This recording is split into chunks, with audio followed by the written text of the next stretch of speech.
This video is sponsored by Safelite Auto Glass. As you can see, we did some experimental testing to see if I could have a wireless back window. And as you can tell, I now do have a wireless back window.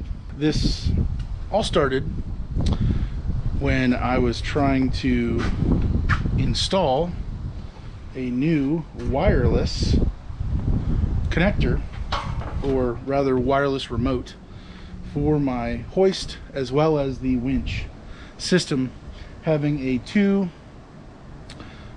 wireless controller, two-way remote basically for the truck, replacing the wired version that came with my switch and go system, the rail system that I've since modified. This is the wired controller that I had, that basically I would plug in to right there underneath the seat, and I would basically be stuck within 4 feet, or I could plug it in down here and I would basically be stuck here, not being able to really see what's going on back there, or be able to come back over here. So I wanted to have a wireless setup, and I have for some time. I was testing to see what wires go where, what controls the winch going in or going out, and then properly connecting the switch and go harness that basically is all the way over there, connecting this that basically controls in or out. So this is the old setup, connecting it to this. I was testing it with my voltmeter to see what was actually being, pulling volts when I would go in or out, and then testing it off the ground over there.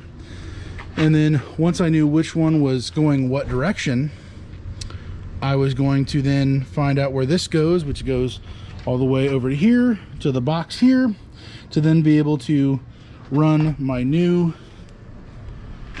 basically 4-way. I don't have to use all of them, but basically have power, have ground or neutral, and then have the 2 and 2 for in and out and up and down.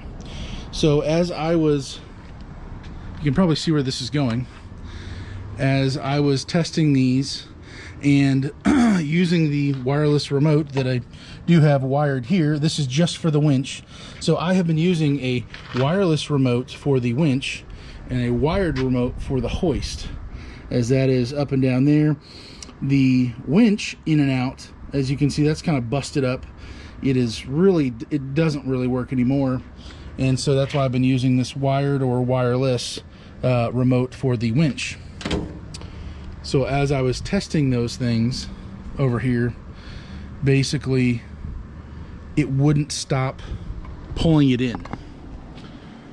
The winch continued to pull after I had disconnected and stopped pressing on the in, and the cable got hung up, of course, behind here on the rail. And you could literally see where it was going from here. It got caught on the right side, and it went straight into the window. And now there is the window. We have achieved maximum wireless rear window on my truck. Pretty devastating, pretty stupid. I was wondering, why did it continue to keep pulling in the winch after I stopped pressing on the button? Why did this happen? What was going on? And that's when I figured out this was currently actually plugged in inside the cab, and on this, again, the winch was pulled to the in position.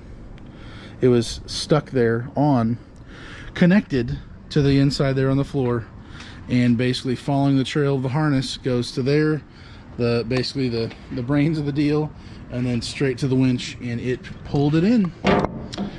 And even without me wanting it to or trying to. This is the stuff that a lot of people don't want to share, that are embarrassed. It absolutely is embarrassing. I'm generally pretty good with 12-volt systems. I've learned the hard way in a lot of situations, but legitimately I've been able to master a lot of different 12-volt operations, and YouTube University, and the directions, which is just kind of a lost art. But as I was doing all this, I did not anticipate at all that the winch on the wired controller was still on the in position, and that had any effect on that. First of all, I'm extremely blessed that this cable did not go anywhere else.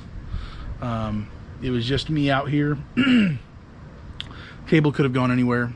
The way the rail system is, it basically was only going to shoot from basically driver's side right or left to passenger side, right side, the way it was kind of lined up with the cable. So even if I was in the truck, I don't believe there would have been much chance for at least direct impact to me.